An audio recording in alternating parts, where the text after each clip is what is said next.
Well, I was actually in Danbury. So I was Fort Wayne, and then my last year in North America, I got traded to Danbury with the Trashers.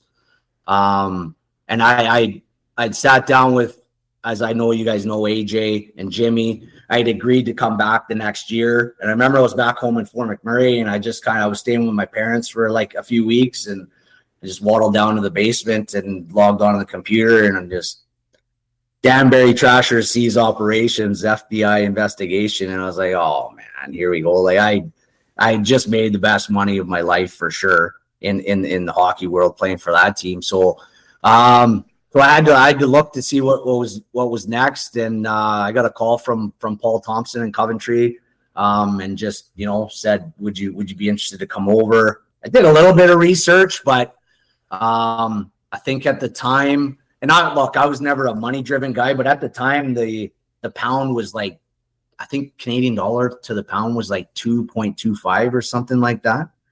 So, I think I took 2 days. I spoke to the family and my brothers a little bit, and was like, yeah, let's do it. And came over, and almost 20 years later, I'm still over here. Yeah, made yourself a family over there too and everything. It looks like, are you officially a citizen over there now too as well? Yeah, definite leave to remain, but that's more on me. I can go apply for a passport and citizenship now. I just haven't got around to it. So I don't know if there's a little bit of hesitation, like I don't want to accept it or not, but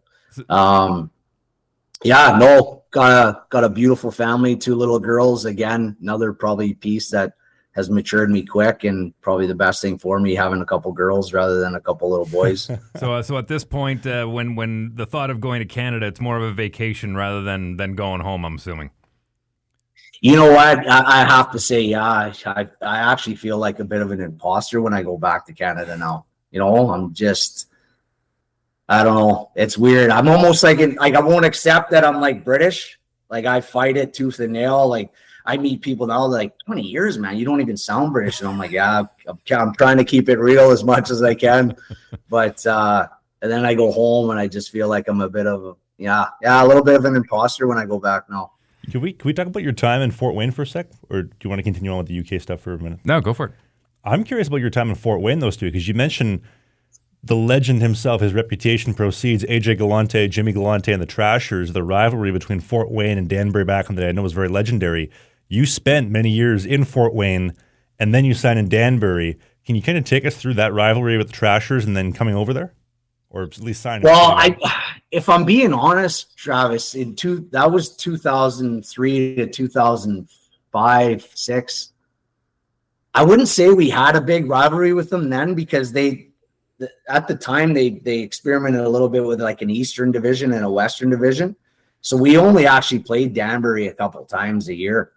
And it was obviously just the 1 year, their first year, Danbury. We only played them a couple times. And then the next year I got traded there.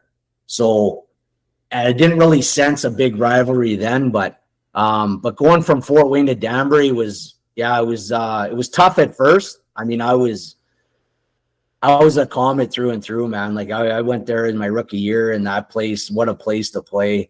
Nothing bad to say about anyone there or the organization. It was just phenomenal.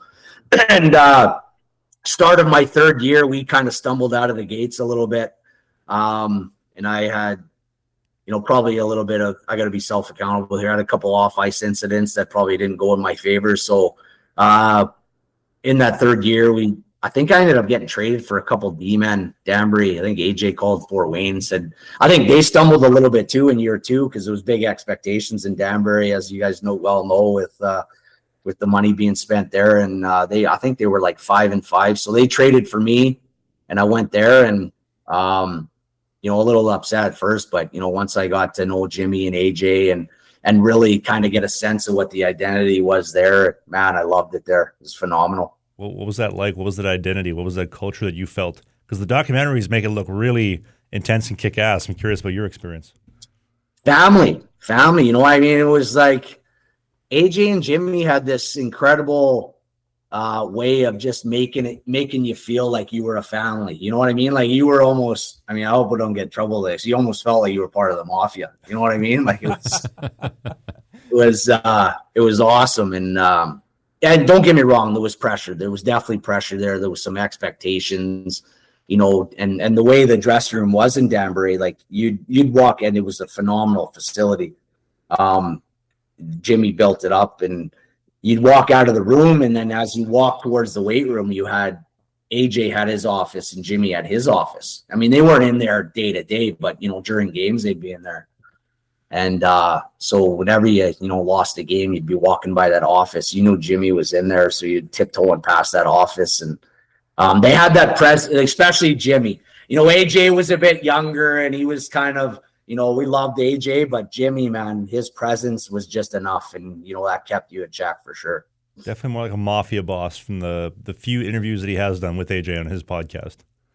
Yeah, I know you definitely got that sense. He, I remember we got to playoffs that year, and the two Almacholi brothers there, Drew and Mike, you know, good friends to this day. And I think Mike had a couple off nights, and then I think he lost his shit one night, and I think Paul Gillis was our head coach at the time, and I think he was going to healthy scratch him for the next game. And I was only a third-year pro, but I remember having that chat with him, and I remember going to him and saying, I said, well, put him with me. We were stacked that year. I mean, we had like something like 5,000 American League games that year, and I was playing third line most of the year. And I remember telling him, I was like, put him with me, and I'll it's scary thinking back to that now. And I was saying I'll keep them in check, because they'll tell you, you know, the opposite, where I was a couple screws loose. But I remember Jimmy called us in before, I want to say it was game 6 against Quad City. And he just sat us down. We sat down, and he was just quiet. I no word of a lie. You know, there's the one video with his boots up on the desk. He was sitting like that, boots up on the desk. And he said, so Gilly tells me you guys want to play together next game. We were just like, yeah, we're just kind of, yeah, we thought it'd be. And he looked at us like there was probably 5 seconds of silence, and he goes, be careful what you wish for.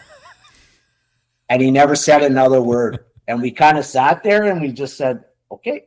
We got up, walked out, and we walked out. And I remember turning those two. I said, hey, we got to be good tonight, boys. I don't want to end up in cement boots in the Hudson River tonight. So let's go. This was a clip for a full-length show. If you want to watch the full episode of the clip you just saw, click right here. You get the full show, and they go up live every single Sunday. If you want more clips of what you just saw, click right here. You can see the next great hit.